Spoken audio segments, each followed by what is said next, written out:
Hey everyone, welcome to the RotoGrinders Morning Grind podcast. I'm your host, Stevietpfl. It's Monday. It's April 15th, already halfway through April. It's tax day. Gotta love that.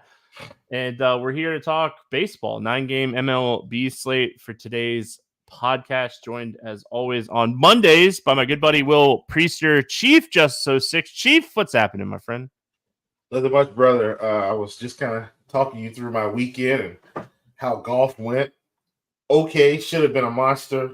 Wasn't a monster. That's okay. Had a really good day of MLB on the previous slate. A lot of good things happened. So I'm ready to bring in the new week with winners for the Morning Grind crew and non-Morning Grind crew. If you're not a regular, thank you for stopping by. Come back. We'd love to have you. Let's keep this thing rolling.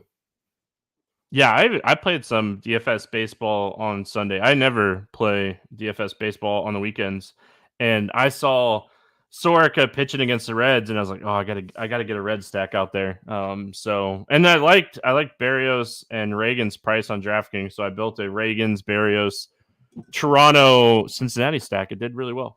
So hopefully that is a omen to how good this is going to be for this week for DFS baseball. So, start with Sunday being good. NASCAR was okay. It could have been a lot better. It could have been a lot worse. So I feel like as crazy as the NASCAR race was, I feel like losing a little bit, I'm okay with that. Because a lot of the guys I was high on kind of it just didn't do well. So they were doing really well and some untimely cautions. There was a caution at the end of the race during green flag pit stops. Like if that caution doesn't come out, I'd probably make like 8 to 10 grand on the weekend. And it came out, and you never know what's going to happen. That's variance. So so back here on Sunday night for everyone hanging out with us live on YouTube. Trey says, fellas, finished 4th in the $3 mini max 2 days ago for 2K. Was first for a long time until the late night hammers. Thanks a lot. Congratulations, Trey. That's awesome. Let's keep it going this week, right? We're gonna build off of another good week in baseball and getting more and more data. So yeah. Hope everyone had a great weekend. What's up, Derek, Richie, Johnson, Gerg? Hope you guys are doing good over there on YouTube. If you want to hang out with us live on YouTube, we go live most nights, Sunday night through Thursday night at 10 p.m. Eastern, and break down the slates over on the RotoGrinders Morning Grind YouTube page. And come hang out with us. I like having chat up. I like communicating, having fun with chat. So. Will, it's an interesting slate. It's 9-gamer. They both sites left off the 5 games at 6:00. So I don't know if I like this trend, but I don't mind a 9-game baseball slate over like a 14-game baseball slate. So I would love to see the sites put up like really solid contests for like the 6:00 like 5-game slates. I think that there's a lot of upside in those games. So. And like there's edge in like having more games on the slate, but it is what it is. So let's break down these 9. Let's have some fun. Let's have a Monday. Yankees and Blue Jays, 9 total. Pick'em game. Luis Gil against Chris Bassett in this one. We'll go to Gil first here, 7,400 going up against Toronto. Struggled a little bit with walks. Like the strikeout upside has been there. The walks have been the biggest issue with Gil here in his first 2 starts this season. He really hasn't pitched deep because he's been struggling with command a little bit, but he hasn't pitched terrible. Any interest here in Gil at 7,400? No, I'm going to go ahead and fade Stevie. It's early in the season. This is actually his second time seeing this team in about a week. So I'm that's the reason I'm taking the fade. He's cheap enough at 7,400, but pitching isn't great in the mid range on this one. I know we got some. Obviously we got one guy at the top end that's obviously going to be really good. In the 7-8K range, it's not spectacular, but for me, man, I think I'm going to fade Gil. Same thing happened previously over the weekend, Steve, with Tanner Houck. Had faced, the LA Angels, had a really good outing the first time, saw him again back-to-back, and what do you know? Obviously, they're tagging him a litly bit. And similar for Detmers, where he had just a monster outing against Boston in the previous game, and obviously went into Boston. Did get some strikeouts, don't get me wrong, but like nothing like what we saw. I mean, he gave up some hits as well. For that reason, man, I'm going to fade Gil today. I know I went all around the world, but I don't want to touch him seeing the same team second time back to back. Hadn't even pitched the game in between. Yeah, I think I'm on the fence on him. I like the price tag. I don't think there's a lot of great pitching options on this slate, just in general. So I like the price tag on Gil. The one thing that concerns me here is like sitting at a 36.8% K rate, but his swinging strike rate is only 10%. There's a lot of regression to a 38 or 37% K rate with only a 10% swinging strike rate. Like his whiff rate is good at 25%. He's been getting right-handed hitters to whiff a lot and chase outside the strike zone. But I just see some like negative regression coming to the strikeout numbers. But at 7,400, I still think I'm okay with that. I want to see better command. But again, this is a very right-handed heavy offense. And that's one of the things that we like about Gil is like he has shown really good upside to right-handed hitters. So I think overall for me on Gil, I feel like I am on the fence. Like I want to kind of see how the day shapes up. I'll dig into more stuff in the morning. But right now I'm on the fence. I think there's some negative regression coming to his strikeout numbers. And this is not a really high strikeout matchup anyway. And you don't necessarily love that aspect. Going to Bassett on the other side here. I mean, I feel like a downer on Bassett. He pitched great against Seattle, but I don't know if that's just Seattle is struggling more than Chris Bassett's back. What are your thoughts on Bassett here? So I'm not a Bassett guy, Stevie, but he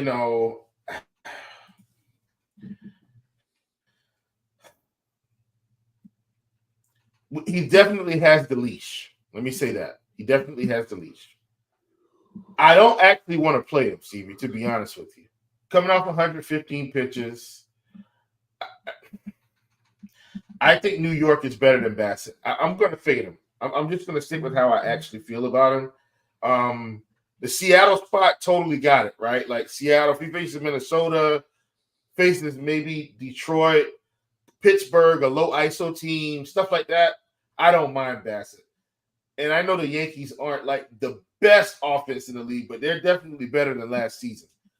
Adding Soto has done a lot for them. I'm fading Bassett today. And he's probably the best pitcher in this lower range. But I just can't play Chris Bassett today. Yeah, I mean, the lineup potentially really good for him. A lot of potential right-handed hitters in this lineup, and like a lot of the power, like Judge, Stanton, right-handed hitters, Torres, Volpe. You got to get around Soto. That Soto is going to give Bassett a fit in this matchup. Can Rizzo show up and hit the baseball? Can Verdugo hit the baseball? I mean, all questions you can kind of question. Like Seattle went pretty right-handed heavy against him, and he dominated them. So, just worry a little bit about fading him with all the potential righties in this lineup. But like, I just don't know if I trust Bassett. And like you said, he's coming off of a start where he made 115 pitches. Like third start of the season, 115. That's hitting up there pretty high. They did, give him an extra day, so he's on 6 days instead of 5 days, which is nice. But I mean, I'm not a Chris Bassett guy, so I'm a little biased in the fact that like this dude's still giving up a ton of hard contact, and he's facing the Yankees. I don't know if I'll play Bassett today. The only reason I'd get on to Bassett is if like he's like low owned. As far as the Yankees go, love Juan Soto. I mean, Bassett can't get left-handed hitters out. That's been his, MO for the last couple seasons here. And Soto is one of the best left-handed hitters in baseball. So absolutely love this spot for Soto. Rizzo just hasn't showed a ton of upside. So I don't know how much I'd really play him, but I do like Verdugo. And I assume Austin Wells, who got the day off Sundays, back in the lineup here. He's kind of been struggling to start the season. I could see Austin Wells at catcher being like a punt catcher play here that I'd play at 3,300. What are your thoughts on the Yankees?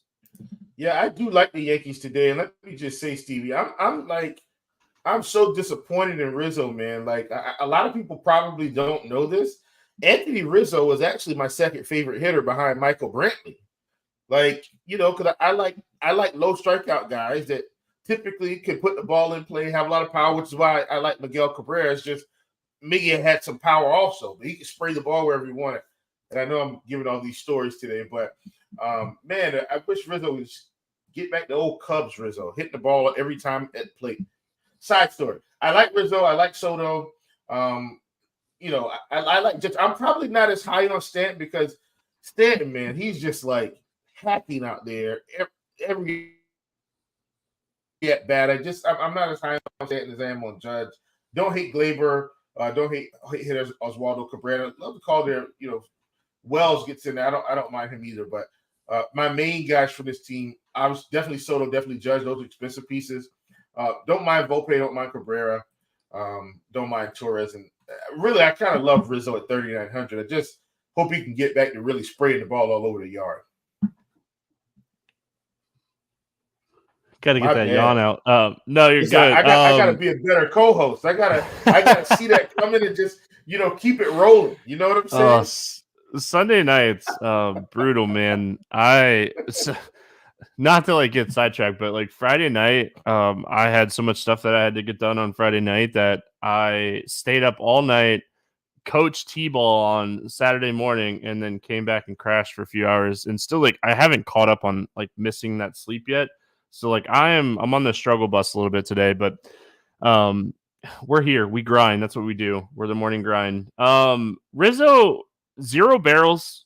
34% hard hits. That I think is the biggest concern with him, is he's just not hitting the ball hard. That's my concern with Rizzo just in general here. Other side of this game, any interest here in Toronto against Gill? I think with this particular scenario, I don't mind some one-offs. I don't hate Bichette. I don't hate Vlad. Justin Turner might actually be one of my favorites just because he's 4,200 today, and hits lefties pretty well. So I don't hate him. George Springer, 4,600. What's that? Gill's are righty. Oh, you're right. Oops. I got you. Page. I just want to. Yeah, anyway, I just want to make sure. Yeah, but I still like. I still like these guys as one-off. The bottom line is I don't really want to play. I don't want to stack Toronto, but I still think some of these one-off pieces are going to be okay. Like Springer, the main guys. I don't mind the one-off there. Can't stop yawning. Yeezy said the grind never stops. I'm always here for you guys. I missed Friday's podcast, but I came on and gave Will a hard time about Abbott. Hey, Will, how did that Abbott fade against the White Sox go on Friday? He only got 4 strikeouts, so I won my strikeout props. No, well, there you go. I didn't even check. I didn't play baseball on Friday. I don't think they didn't light him up, but that's really what it was. I didn't think he was going to get the strikeouts because they've been such a low strikeout team. And I think I took him under 6.5 or under 6, something weird.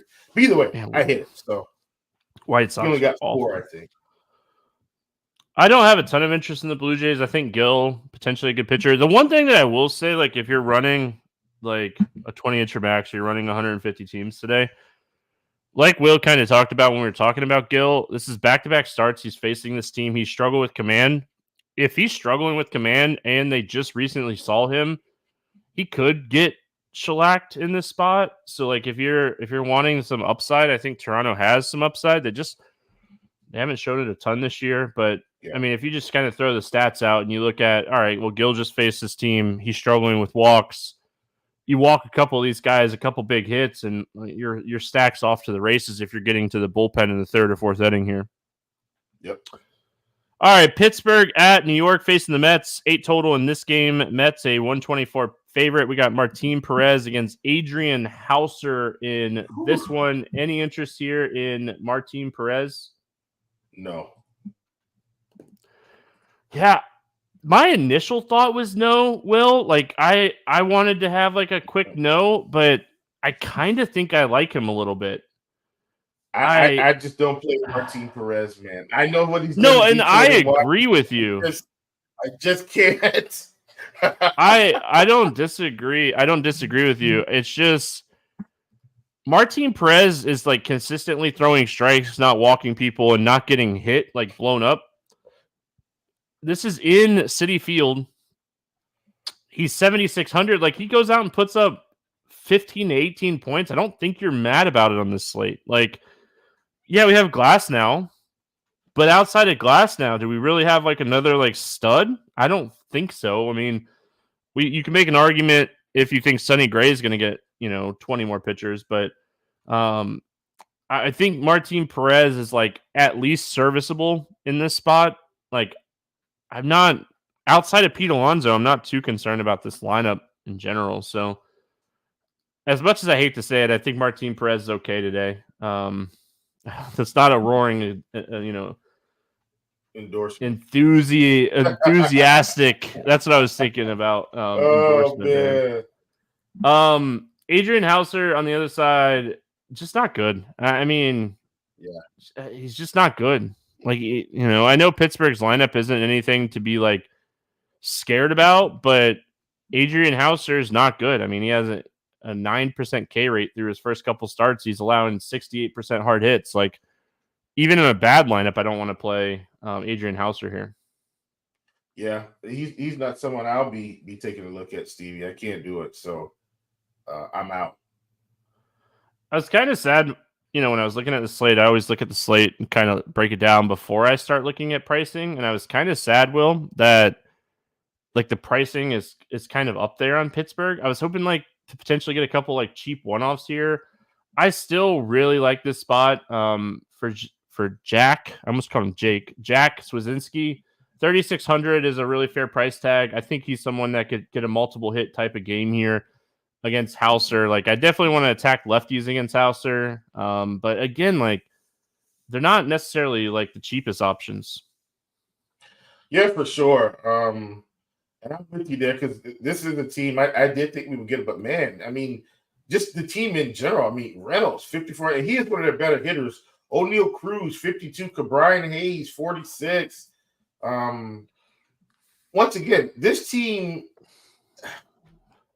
they're a big mixed bag. So I don't, as much as I don't like Hauser, I think all I do is maybe take a couple one-off shots because they're not in the best ballpark for hitting anyway. Yeah, the ballpark stinks too. Yeah, so I just, maybe I went off Cruz. Maybe I probably went off Cruz. I probably went off, Reynolds. But I don't do too many weird things with this team. Just take the power bats and sprinkle it into my, MLB build.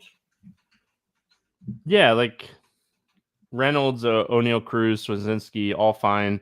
As far as the Mets go, I mean, Pete Alonso. Like, if you're rolling the dice and playing a little bit of Perez, you're like, gosh, he has to get through Pete Alonso. Like, that's the guy you're definitely worried about the most here. Tyrone Taylor, they faced Cole Reagans, and I think Cole Reagans is an extremely good talent just in general. But Tyrone Taylor cracked the lineup and he hit fifth. He's 2,700.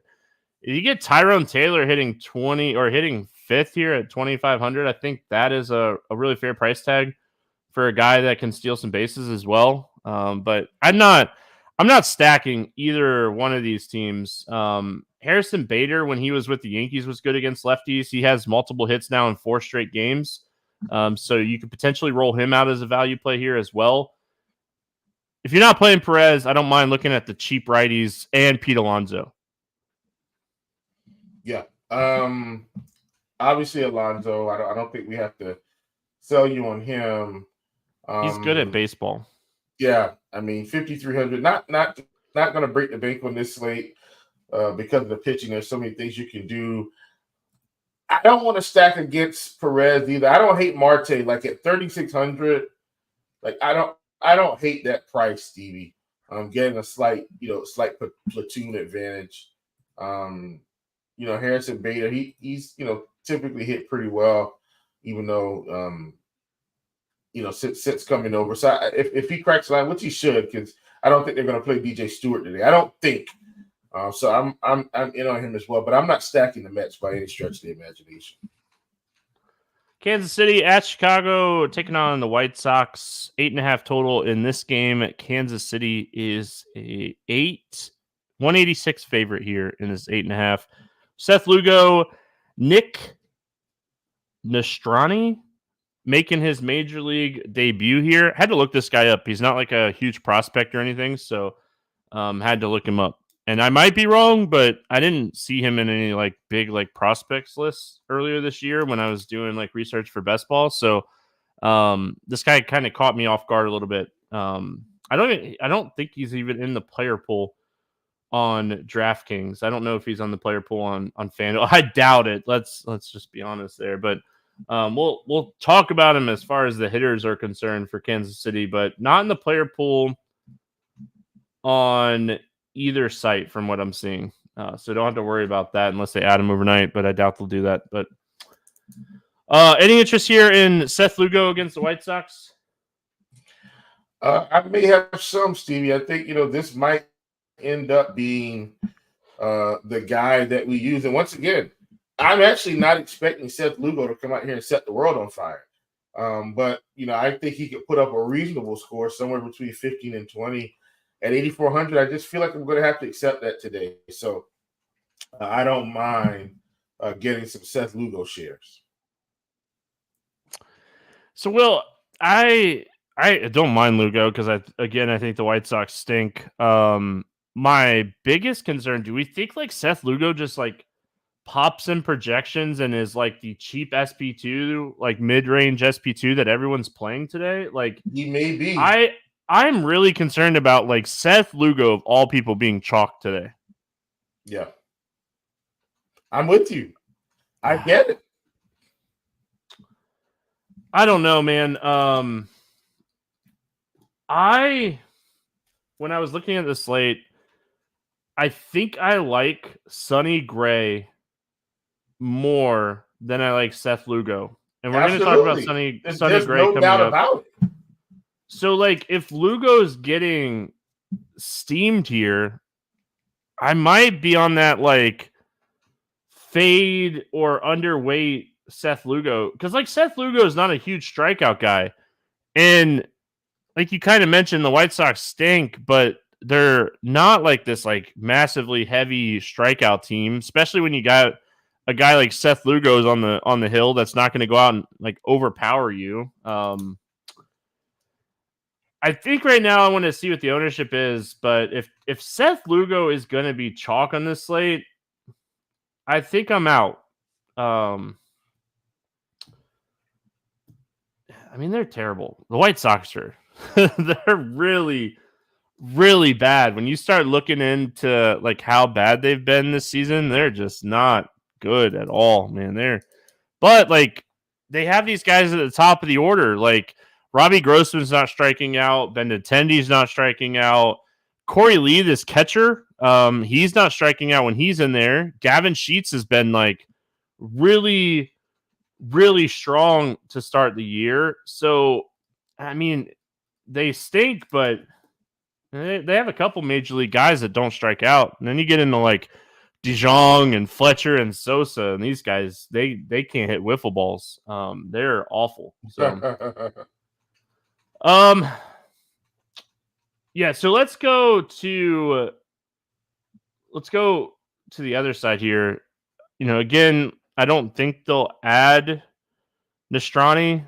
I guess that's how you say his name. I didn't look it up. I usually look it up before the show. I didn't look it up. I guess they add him. They won't add him here. What are your thoughts on him potentially kind of going over and talking about the Kansas City bets?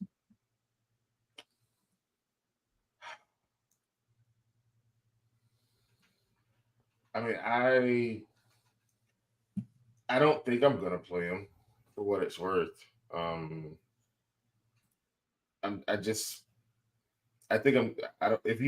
he's in that, I don't think I'm gonna play him. Kansas City. I like Kansas City today, Stevie. They've been my sneaky team, feels like all season. Hitting for some power, some spots. Bobby Witt Jr.'s been playing really well. I mean, Vinny Pasquantino's had some good games. Velasquez has had some good games. Melendez has had some good games. I feel like Salvador Perez, Stevie, has been one of their worst hitters for me in terms of DFS. I feel like every time they're going off, he's not contributing to the run up. And I have him in my main lineup or in one of my good lineups. But bottom line, I think Kansas City is a good team and or an emerging team, and I don't mind playing them today in a really interesting spot here. Yeah, I mean, I'm just kind of looking. I'm looking at some of the stats and advanced metrics on Nick Nostrani. Good fastball, 93, 95, tops 98 sometimes. He has they say he has a good like fastball movement and a good slider, but he just doesn't throw his secondary pitches hard. He struggled with command in college, was drafted by the Dodgers. He was in the Chicago trade for Lance Lynn with the Dodgers last year. So, I don't know, man. I think I like Kansas City. The only thing that I forgot Luis Roberts hurt too. The White Sox, man, they're so bad. The only thing we should mention is Salvador Perez left the game with a groin / hip injury. So he might not play in this one. That hurts the overall upside of the Kansas City lineup. I like the Royals today. I think they're a really solid team. You get a young pitcher making his debut that I feel like I know a lot about baseball prospects, and I research a lot about baseball prospects, and I'll be honest, I don't remember even hearing about this guy getting traded. So he's going to go out and dominate this game, obviously. White Sox bats against Lugo. I don't mind Sheets. I really do think like Gavin Sheets is off to a really strong start. Seth Lugo is not going to throw the ball by anybody. I don't mind Sheets as like a one-off, but I'm not stacking the worst offense in baseball. Yep, I am going to fade this team today, Stevie. No need 9 games, weird slate. I will be fine. Yeah, I just like the price tag on Sheets. Man, if they, I haven't spent a ton of time on pricing today, but like, if you need a little bit of value and do like a Grossman Sheets Benintendi 3-man and like you're getting a really strong 5-man with it, like I don't know if you'd talk me out of that, especially if Lugo's going to be chalky. San Diego at Milwaukee, 8.5 total here. San Diego a 126 favorite. Joe Musgrove against Joe Ross in this one. Let's start with Musgrove. Any interest here in Musgrove? No. It's kind of where I'm at too. The Brewers are one of my top stacks on the slate today, so we'll talk about that in a second. Any interest here in Joe Ross on the other side? No. Yeah, San Diego's not a huge like strikeout matchup. They are not. I will say I've been impressed. Like I was impressed against the Reds. I had interest. I played him against Minnesota.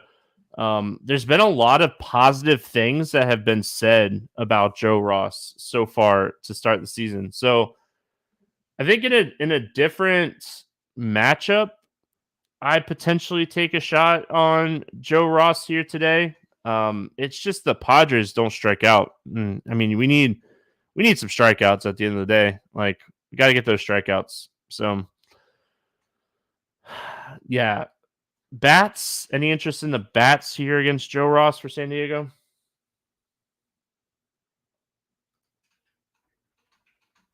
Did we lose Will? I think we lost him. Is he back? No.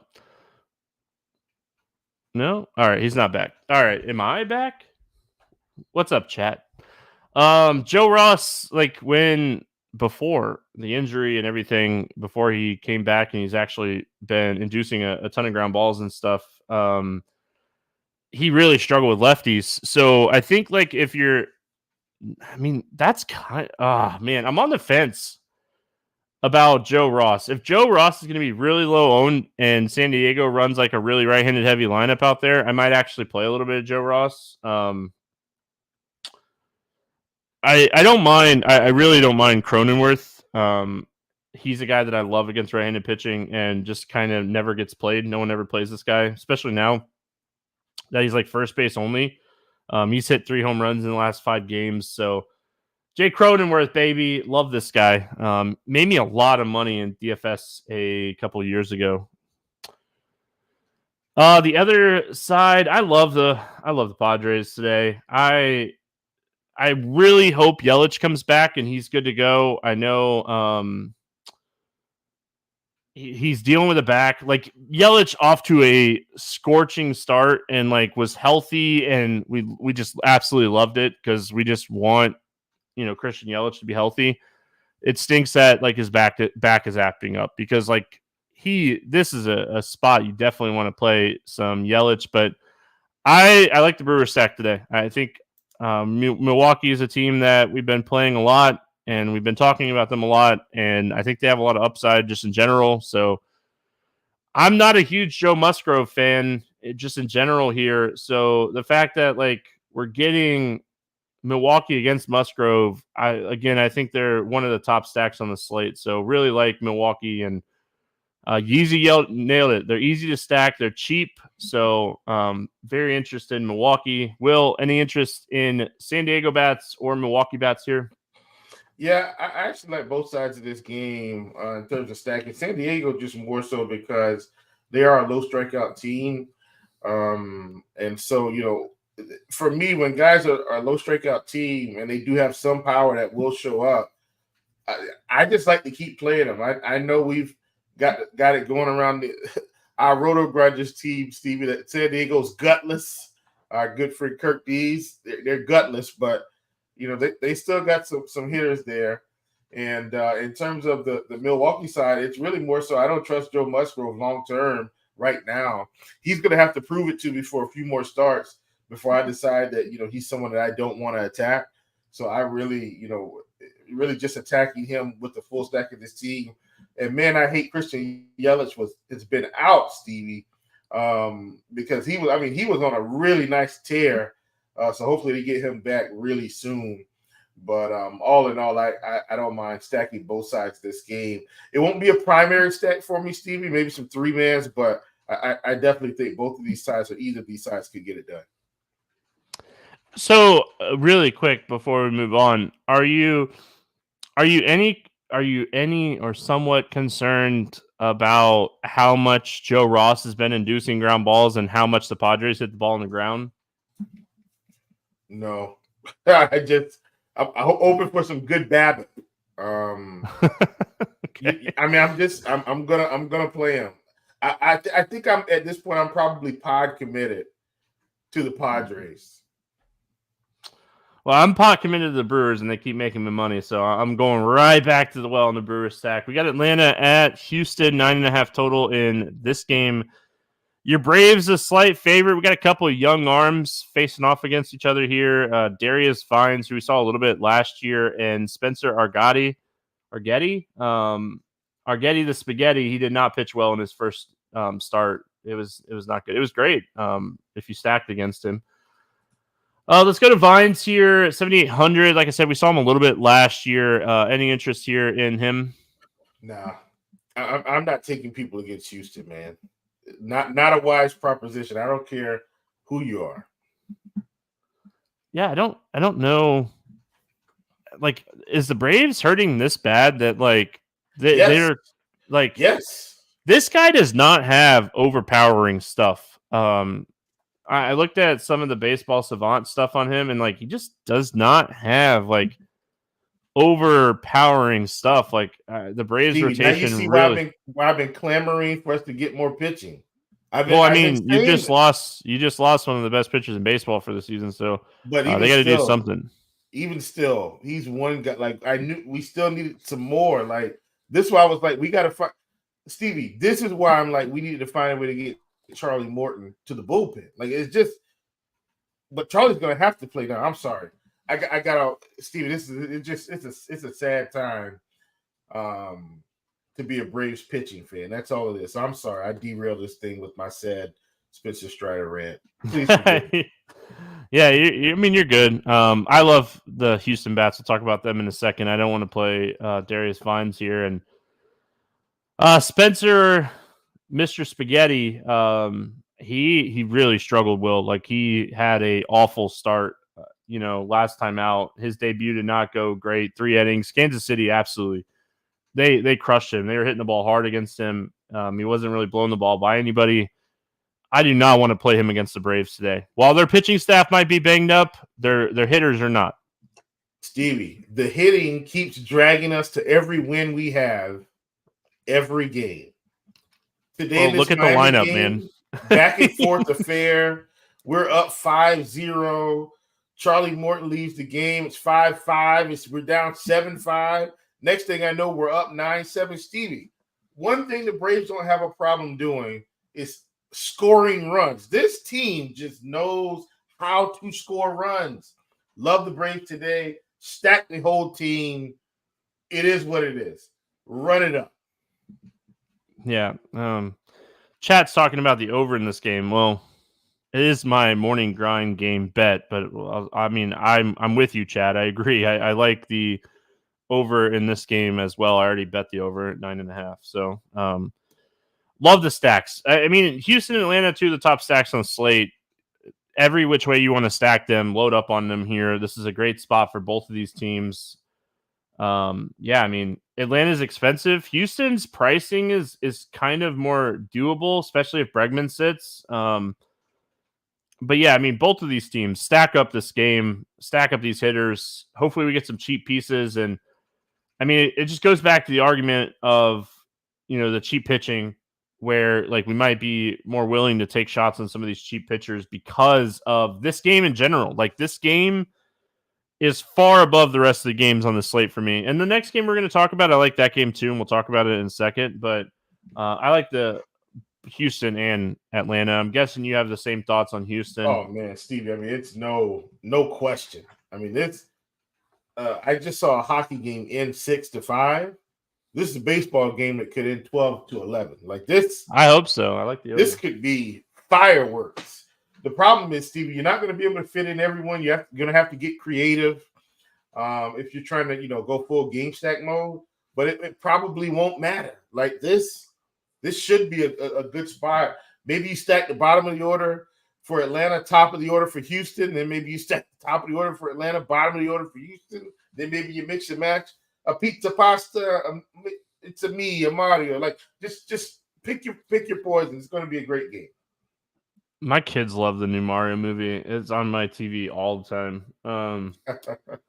Cubs and Diamondbacks, 9 total in this game. Arizona, 150 favorite. We got Ben Brown and Merrill Kelly facing off against each other. Any interest here in Ben Brown?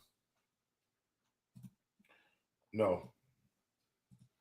So my concern with Ben Brown is the dude is getting shelled by lefties. Like just absolutely everything that lefties are hitting, they're just hitting it really hard. And he's kind of gotten a little lucky with lefties, but this is going to be a tough spot, buddy. Yeah, you look at the lineup, man. Marte, Carroll, Jock, McCarthy. They could potentially catch Barnhart to give him another lefty. Jace Peterson could play second to give him another lefty. So, yeah. Arizona's not a heavy strikeout team anyway. Ben Brown still kind of getting stretched out. This is a guy that was supposed to work out of the bullpen this year, and they've kind of converted him into a starter. I don't know if I want to play him either. Like, if for some reason we get a lot of righties, sure. I mean, the dude has a 32% K rate with a 16% swinging strike rate against righties, sitting at an 8% swinging strike rate against lefties with only a 20% whiff rate. So, really worried about the splits that we've seen very early here for Brown, and you definitely worry about it even more in this matchup against a very, very left-handed heavy offense. Like, I think Brown potentially really solid for the year if he stays in this starter role, but from what we've seen so far against lefties, he has a lot of work to do. His xFIP is over 5 against lefties, and like, again, this is a guy, he's gotten a little lucky. You look at some of the left on base stuff, and yeah, I mean, just getting hit really hard. 0% home run to fly ball. I don't know. I don't know if that could stay up with a hard hit rate that he has over there. So yeah, I think I'm off Ben Brown. Merrill Kelly, 9,400. Tough matchup going up against the Cubbies. I think that this lineup has kind of been one of the bigger shocks of the season, just in general. Any interest here in Kelly? I'm going to have to. I grade Kelly out as,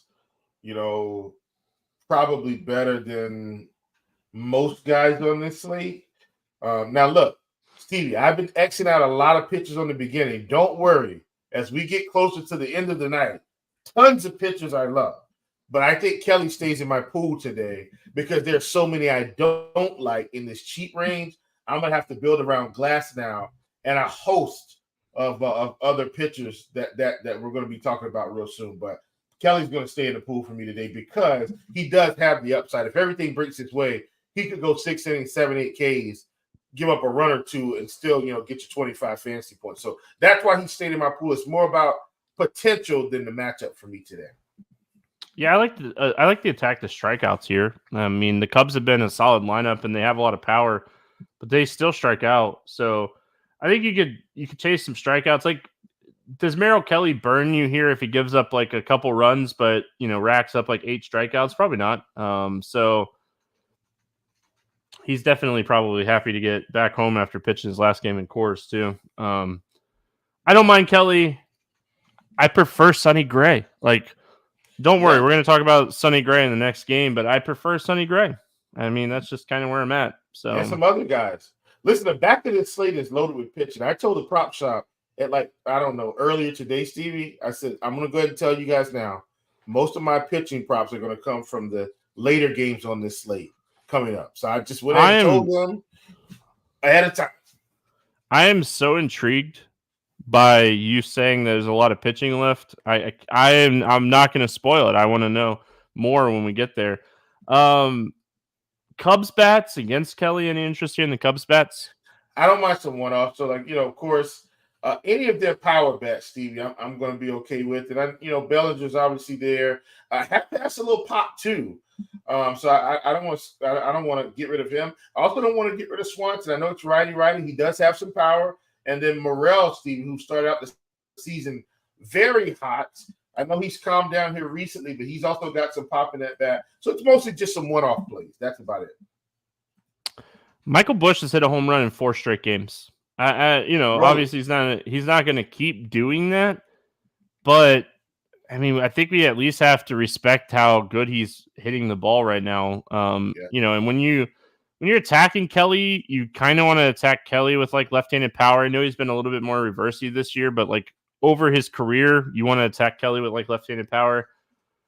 So I mean, Michael Busch, I think is okay. And then on the Arizona side, I kind of like the Arizona stack today. Like, oh yeah, I feel like this is a spot where getting a young pitcher still trying to figure out like that out pitch against lefties and work on that out pitch. Like, I think Arizona has too many lefties not to have interest in them against a pitcher that in a very small sample size has struggled big time with lefties. Yeah, absolutely. I'm with you 100%. Arizona to me is also one of the top stacks of the day, Stevie. And I think a lot of people are going to gravitate to Atlanta, Houston. And I think that's the right call. I don't think you need to be avoiding those teams. But I definitely think Arizona fits that bill. I'm wondering if they're going to rest Gurriel. I feel like they just rested Gurriel the day before yesterday, but it was pretty recent. So I'm just not sure how they're going to handle their main lineup, Stevie, because they have done some interesting platoon things even early this season. I feel like they set Corbin Carroll and played a bunch of righties. So they did something interesting here. I'm not sure if they're going to do that today, but I'm definitely expecting Carroll to be in the lineup, Peterson to be in the lineup, and Marte to lead off. I'm expecting that. So I'm proceeding with at least those 4 to 5 backs. You mentioned Jace Peterson as well, along with Jock. I'm expecting those guys to suit up, and that reason, I love Arizona today. I think they're a premier stack. Yeah, I mean, with Alec Thomas going on the IL, I feel like Gurriel is going to be an everyday guy. I thought he was an everyday guy anyway. Jake McCarthy should play in this spot, and I feel like Peterson's in a platoon with Grichuk. Grichuk might actually, for sure. Yeah, Grichuk might get actually a little bit more playing time in the field here with Thomas on the IL, but I think for the most part we see McCarthy. He's the better defender anyway. Yeah. Fielder, defender. NBA season officially over for regular season. St. Louis at Oakland, 7.5 total in this game. Cardinals a 168 favorite. We got Sonny Gray against Ross Stripling. I mean, I know I've been waiting to talk about it. He looked absolutely dominant in his first start of the season against Philadelphia.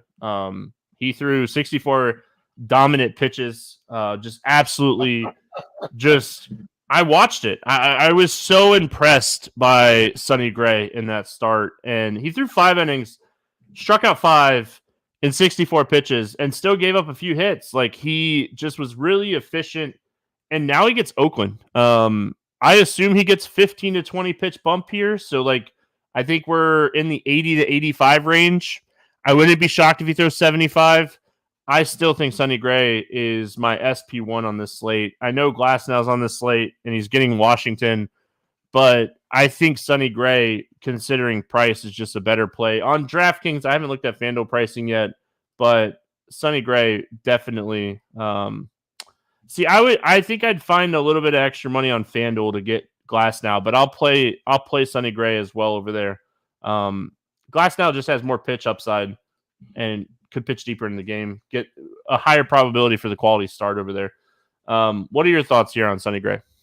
Yeah, love Sonny Gray, Steve. We talked about we were going to get to some pitching down the stretch. This is one of the main targets. You asked me why don't I want to risk it today, Stevie, and play the likes of Bassett, Vines, Perez, Gill, Ross, all that. I don't need them. Sonny Gray is right there. Seth Lugo's just okay. Sonny Gray to me feels like one of the better pitchers, obviously. Matchup with Oakland. There's going to be some strikeouts in this lineup. Sonny Gray, and you talked about it, Stevie. If you watch Sonny Gray pitch in the playoffs last year against Houston, you kind of saw something similar to what you saw the other day, right? Like, he's a guy that can really pitch. Every pitcher's going to give up some hits, gave up some hits, but just is in control of the game when he's on. And I think he's going to have it against Oakland. Pitching in Oakland, Stevie, is going to help him anyway. That ballpark, not very friendly to runs the later it gets in the day. I love Sonny Gray. I think this is a good spot. And obviously, I know that they're playing at 6:40 their time. But even still, I think Sonny Gray has a masterful performance here. Love the price on him. They couldn't quite bump him too high, Steve, because they're probably uncertain of whether he'll hit 85 to 90 pitches. And that's better for us on this slate when we needed the price reduction. All right, let's talk about the other side of this game. We got Ross Stripling against Cards. Any interest here in Stripling? I don't care how bad the Cardinals have been. I'm not playing Ross Stripling.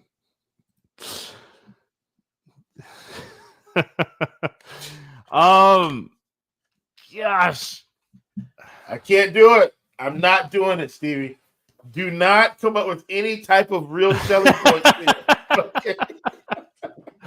I don't necessarily want to sell anybody on Ross Stripling. I feel like there's many ways and many times this season that I will I'll plant a flag on somebody, but I don't think Ross Stripling is someone I'm like excited about by any means. I will say Zach Gallen, who had kind of struggled a little bit to start the season, all he needed was a matchup against the Cardinals on Sunday, and I love Zach Gallen today. Yeah.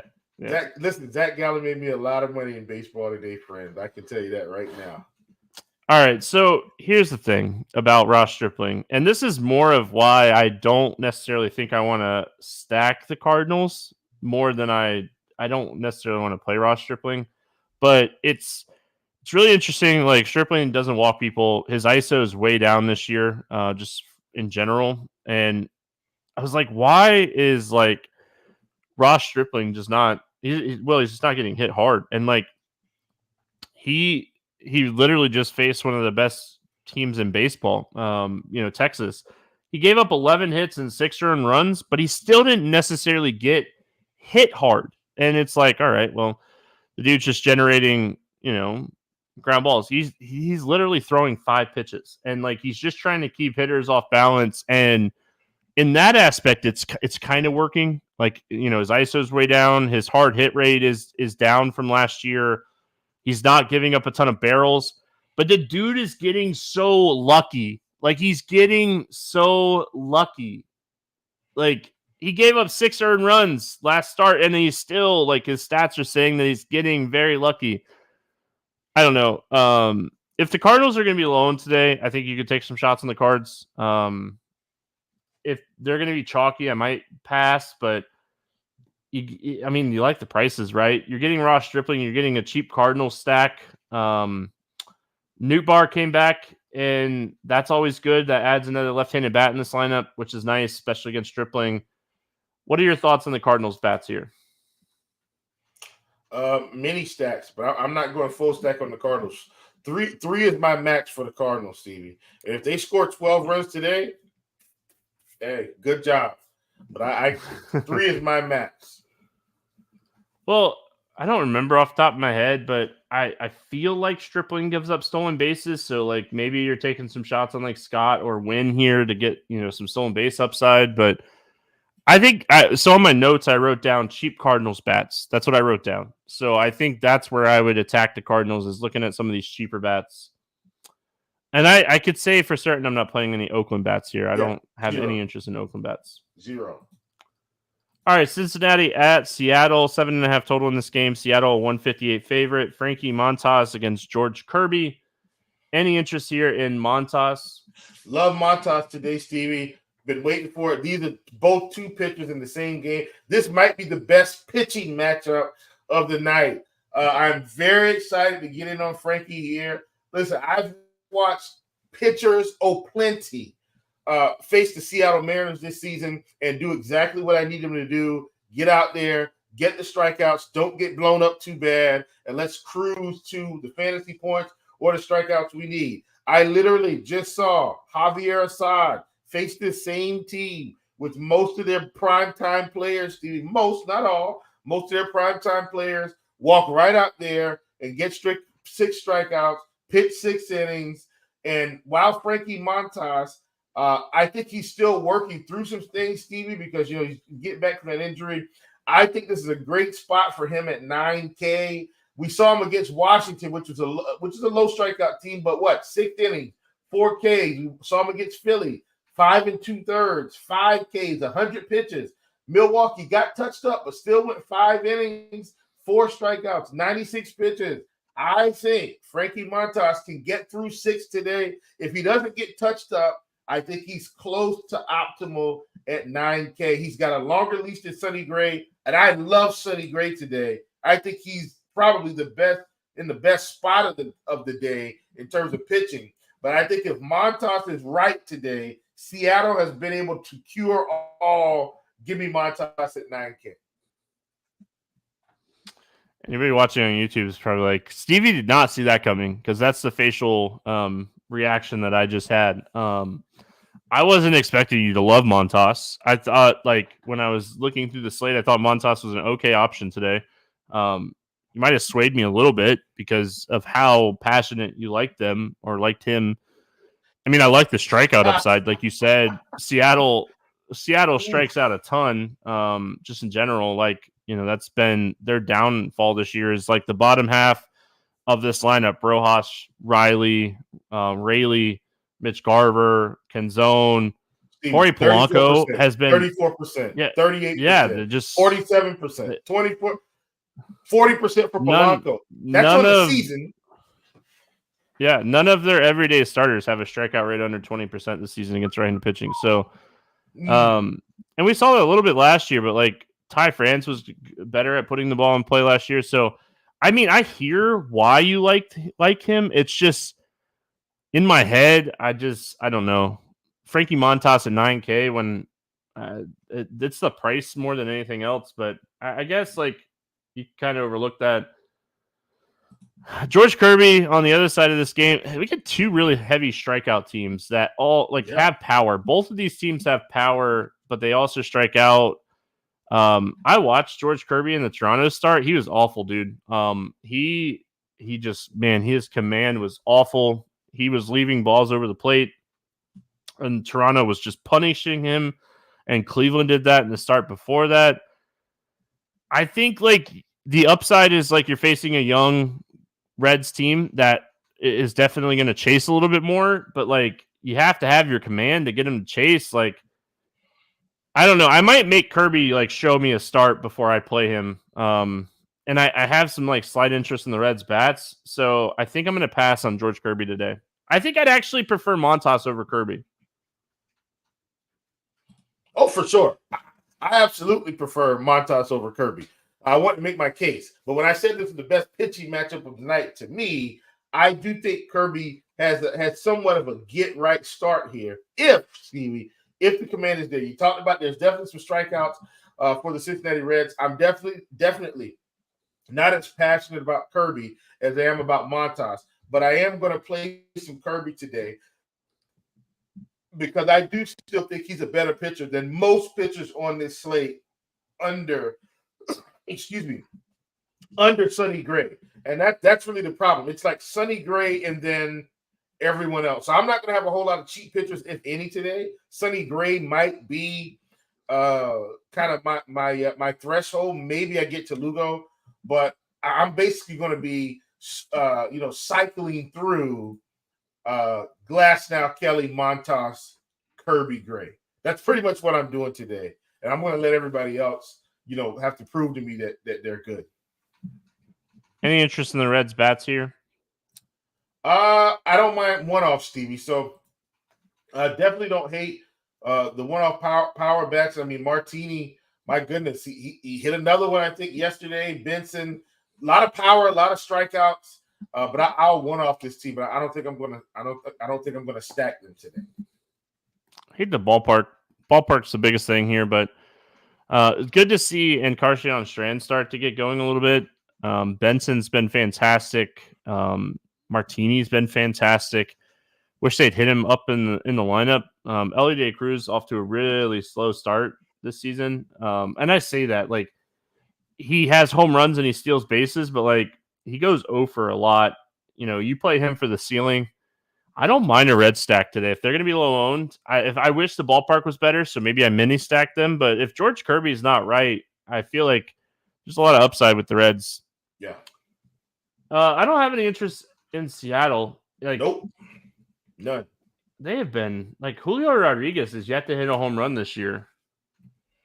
And like I was just like quickly looking at some of the advanced metrics for Julio Rodriguez, like hoping that like maybe there was something that kind of stood out, but like I don't know, man. He's under a 40% hard hit rate, and he's not hitting the ball like barrel wise, and he's hitting a ton of ground balls. So I think that's a huge concern for Julio Rodriguez there for Seattle. He may have a problem with his swing mechanics, Stevie. You never know.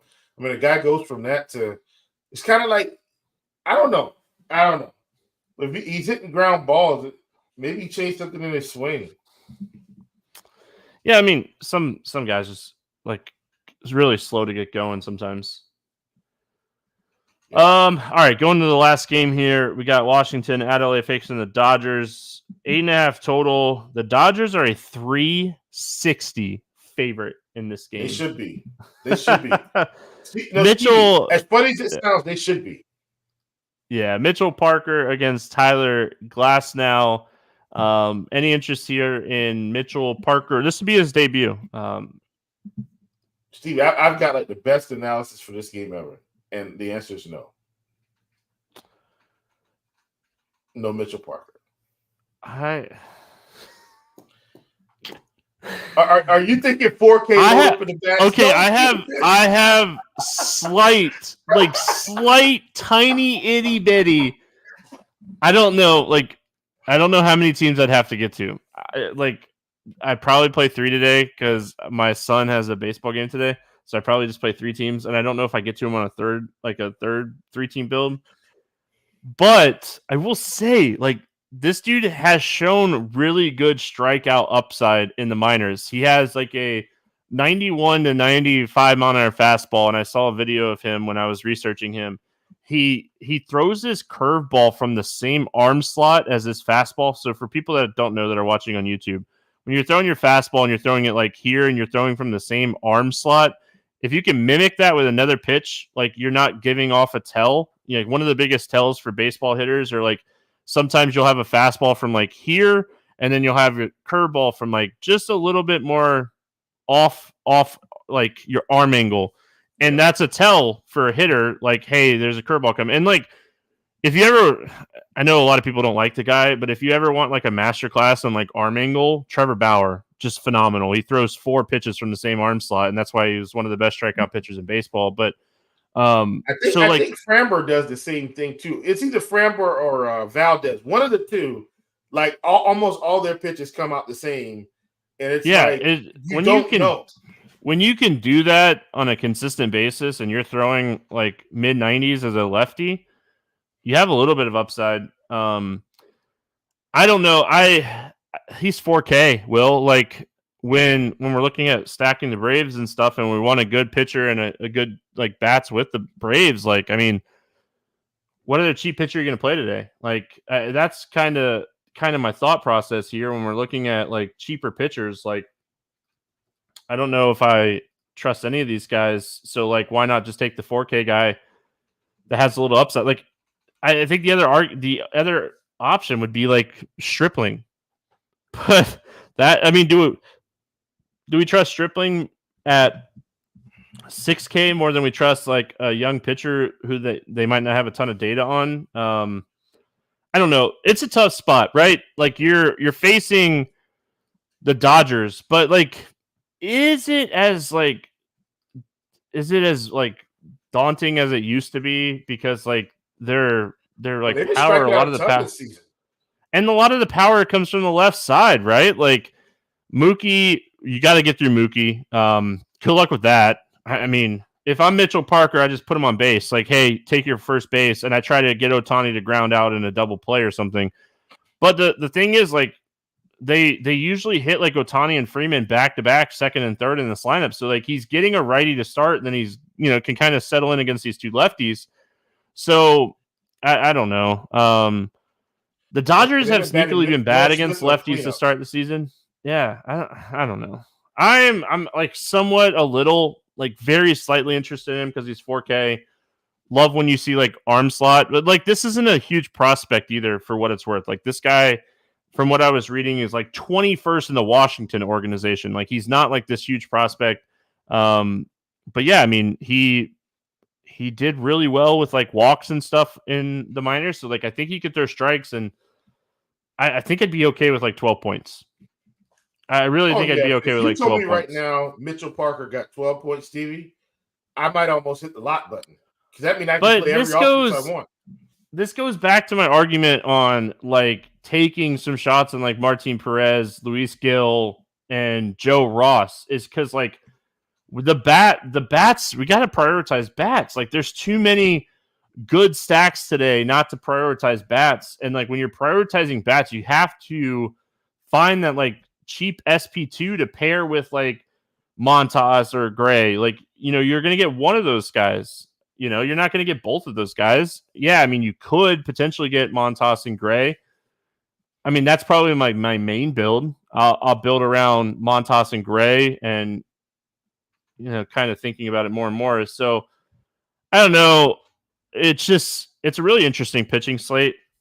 We're going to talk about Tyler Glass now. Like, I mean, he's the guy you're feeling the most confident in playing today. He finally showed like Tyler Glass like strikeout upside in his last start. Like just absolutely came out and dominated Minnesota. Like, hey, this is why I came to LA, and just said, hey, hit this if you can. And they couldn't. I mean, if you're paying up for a guy, Glasnow's the guy. Like, if you can fit in Glasnow, you fit in Glasnow. He's the guy today. Oh, he will get fit in. Plenty of lineups, Stevie.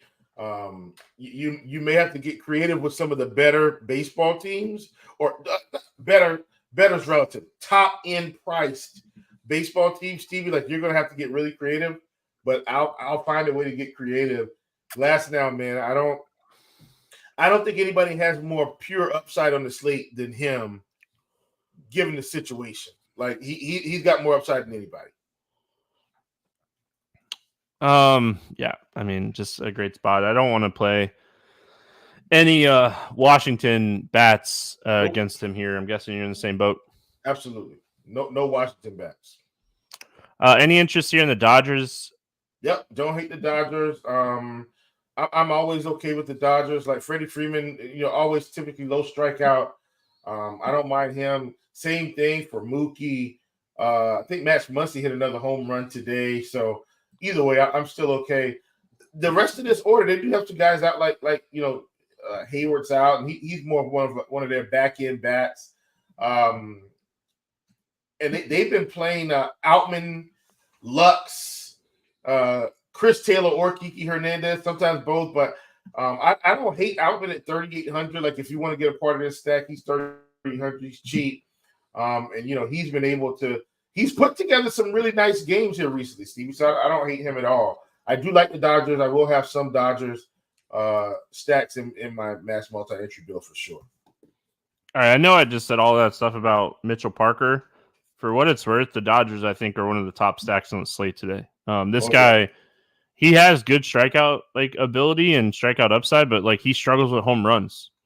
Okay. You struggle against home runs with the Dodgers bats? Good luck with that, dude. That's not going to work. So while I was making the argument to potentially play him, I don't know if I'll get to Parker. I might play Ross Stripling. I might play Ross Stripling and just hope that Ross Stripling is on the right side of BABIP today and scores 12, 13 points. But I honestly might play a little Martin Perez too in Citi Field against the Mets. I might play a little bit of Martin Perez. But anyway, I love Dodgers today. I think this is a great spot. We're going to potentially get Kiki Hernandez or Chris Taylor in the lineup here. They're solid against lefties. They're both really cheap. Kiki's 29, Taylor's 28. That's how you're going to make a Dodgers stack work today. Mookie Betts. I think today is one of those days where when you're looking at the slate overall and you're looking at second base, shortstop, I think today is the day that you're feeling good about prioritizing Mookie Betts. I think his ceiling is massive in this spot. Yep, all right, let's play the morning grind game. Always fun. Under 8K to get 6 or more strikeouts today. Who do you got? My problem is I don't like anybody to get 6 or more strikeouts under 8K, Stevie. But I think if I had to choose one guy, I think I'm going to go with Gil. He's got the upside if things come together for him yet again against Toronto. All the smack you talked about him, you talked all the smack about him, and you take my pick. You're I don't like this guy. He stinks. And you take my pick. Well, he doesn't that's stink, not exactly what you said, but I am mad that you took my pick. I don't think anybody else in this price range gets 6 or more strikeouts today. For what it's worth, I will take Martin Perez, but I don't know. He's done it in 2 or 3 starts this year. Maybe Perez is the guy. Maybe Perez. Martin Perez, the guy today. Oh, it makes me hurl in my mouth. Over 8K to score under 15. Who's your bust today? Oh man, I actually think we have some options, Stevie. I'm going with Joe Musgrove. He's gonna have to prove it to me yet again. Are you looking at my sheet?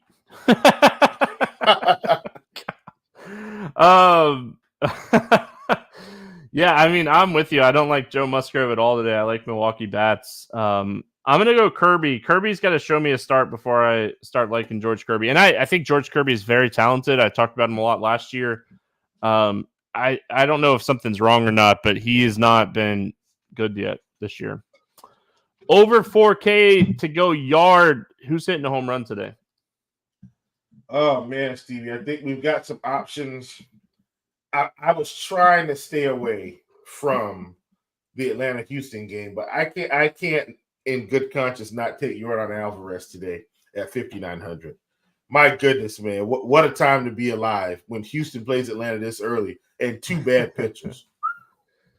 Yeah, I like him a lot. I like Mookie Betts a lot too. I am going to go Juan Soto today to be my expensive bat to hit a home run. I like Mookie a lot. And Mookie's been scorching. I like Yordan Alvarez a lot too. Yeah. Under 4K to get 2 hits. Who is a cheap bat that you like today? Give me Nelson Velasquez from Kansas City. Love the spot for them today. interesting spot for him attacking the pitcher.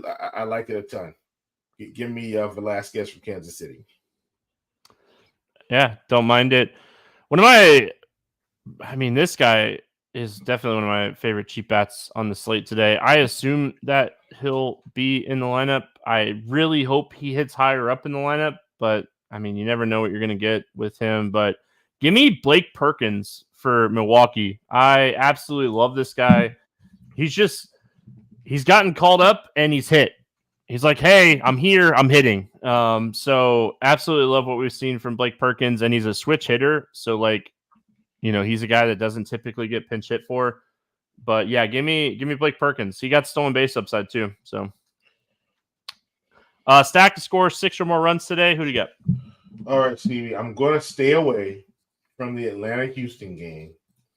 I'm gonna take a different one. This is a team we talked about. It's a team I really like. I think they're one of the premier stacks of the day as well. Give me the Arizona Diamondbacks. No secrets there. Thought you were going to say the Brewers. I was going to mute you and finish the show by myself. I love the Brew Crew today. I've been on this train. I know my boy Yeezy in chat has been on this train. The Brewers are just hitting the ball really well. And I hate paying up for catchers, but Contreras has been fantastic. They hit him leadoff on Sunday, I'm pretty sure. So, yeah, I like this. You get cheap bats here, too. I just got done talking about Perkins at 3,200. If Dunn cracks the lineup, he's 3,400. Terang has been a guy, if he gets on base, he's been running. So, you love the upside in that in this spot against Musgrove. I'm pretty sure you can steal off Musgrove. I forget off the top of my head. Yeah. I'm almost positive. Yeah. So I'm going to look it up really quick. You have any going to the betting portion of the show? Do you have any bets or pick and plays that you like today? I do, and I'm going with something really interesting here, Stevie. As much as I'm okay with George Kirby, give me the Reds at plus 140 right now. Montas on the mound. I think Montas has his way with this team today. So give me the Reds at plus 140. And then I'm not sure where Montas is going to come out at strikeout-wise. I'm assuming 4.5, Stevie. It might be 5.5, though. They might actually give him the bump because this team's been so strikeout prone. If it is 4.5, give me the over. So I was thinking of Clevenger when I was thinking of Musgrove. But 12 stolen bases, 0 caught stealing last year against Musgrove, and Milwaukee loves to run. So just throwing it out there. We'll see. I like the Atlanta-Houston over 9.5 here. There wasn't any props out when I was looking at the slate yet. So we'll see what we get throughout the day tomorrow and in the morning, and sometimes even later tonight, depending on what time I go to bed. But I like the Atlanta-Houston over 9.5. We're both on this game. I don't think either one of these pitchers are necessarily good young pitchers. And Darius Vines just doesn't have dominating stuff like we talked about. And Houston's a team you really got to be able to attack, or they're just going to pound the baseball on you. They don't really like to miss bats. So, it's a really tough spot. So I like the Atlanta-Houston over 9.5. Will, any final thoughts before we get out of here? Negative, man. Thank you guys for joining us. Great show. I enjoyed it, Stevie. And hopefully people make a little money along the way. Yeah, I like this slate. This is a fun slate. I think that there's a lot of ways to build differently on the slate, and those are always my favorite types of slates. Hope everyone has a fantastic Monday. Hit the subscribe button if you haven't already over there on YouTube. We're back tomorrow talking baseball. Good luck, everyone. We'll see you then.